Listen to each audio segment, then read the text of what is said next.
Hello and welcome to the setup video for Echoes of the Past, the third scenario in the Path to Carcosa campaign, which you can find in the first Mythos pack. The first thing you want to do is gather your encounter sets, and this scenario uses 6 encounter sets, and we will go from right to left.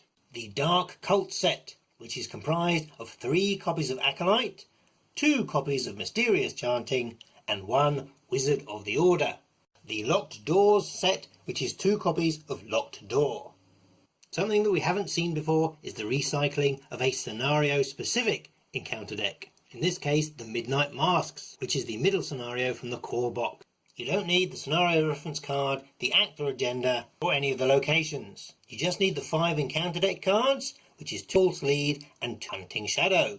This is the 6-card Delusion set, consisting of 2 copies of Descent into Madness and 4 copies of Whispers in Your Head, all of which are different. This is the Cult of the Yellow Sign encounter set.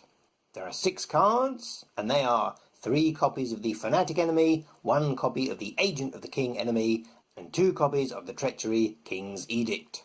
And finally, the Echoes of the Past set, which is the one which comes in this pack, which is 3 copies of Led Astray and 2 copies of the Cult Search, and possibly some Seeker of Carcosa enemies, depending on how the rest of the setup goes. Pull out your Act and Agenda cards, and you have 3 of each, and your Scenario Reference card. And don't forget that is 2 Doom per Investigator. You're going to set aside 5 cards, 2 of which have encounter decks, and that's the Enemy Possessed Oath Speaker and the Story Asset Mr. Peabody. And 2 which have player backs, that's the Tattered Cloak and the Clasp of Black Onyx. And finally, 1 location, which is the Hidden Library.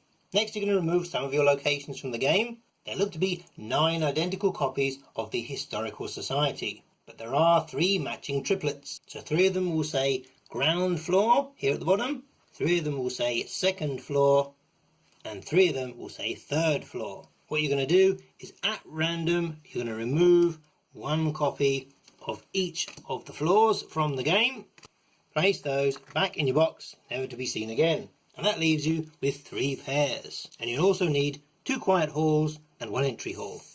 There's a handy little setup diagram, so position them in a 3x3 arrangement, as if they were the 3 different floors of a building.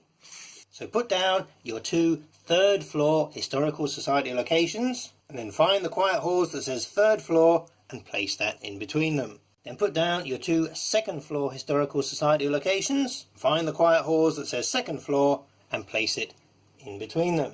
Repeat this for your 2 ground floor Historical Society locations, and in between those goes the entry hall which says ground floor on it, and all your investigators start off at the entry hall. Note that each of your central locations says that it's connected to all the other locations on that floor, and your 3 central locations are all connected to each other, possibly by some antiquated lift shaft. It's a death trap, I wouldn't. If you're playing this solo with 1 investigator, you're now pretty much ready to go. If there are 2, 3 or 4 investigators, then you'll need to spawn some enemies. And those will be the Seeker of Carcosa enemies. If there are 2 of you, you're going to spawn 1 of the Seekers at a 3rd floor Historical Society location. So 1 of those. If there are 3 of you, both the 3rd floor Historical Society locations get a Seeker. And if there are 4 of you, both the 3rd floor ones and 1 of the 2nd floor Historical Society locations will have a Seeker spawn there. Note that these locations have force text printed on them, so if you are spawning enemies there during setup, these locations get to flip, but because of spoilers, we're going to leave them face down. Because you might be playing with 1 player, on your own, in your mum's basement. Nothing wrong with that. If all goes well, we hope that your setup looks a little something like this. You have removed a random 2nd and 3rd floor Historical Society location from the game, and you've laid out your remaining locations in a 3x3 like this, paying attention as to whether they are ground, 2nd or 3rd floor. All your investigators are starting off in the entry hall here on the ground floor, so you flipped it over, but there aren't any clues to put on just yet. And depending on the number of players, you may have spawned some Seeker of Carcosas at different locations, and maybe flip them over.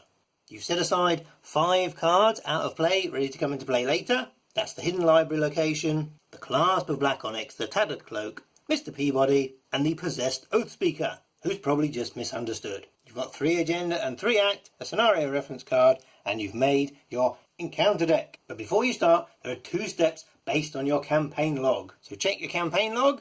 If there is a Sebastian listed there, then there is some additional story text to read.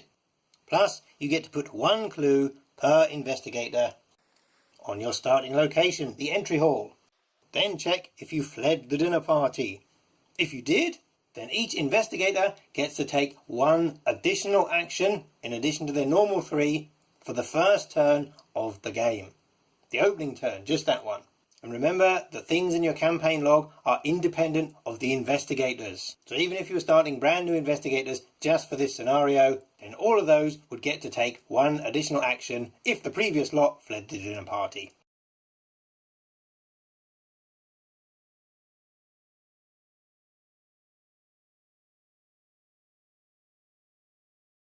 Next, you're going to remove some of your locations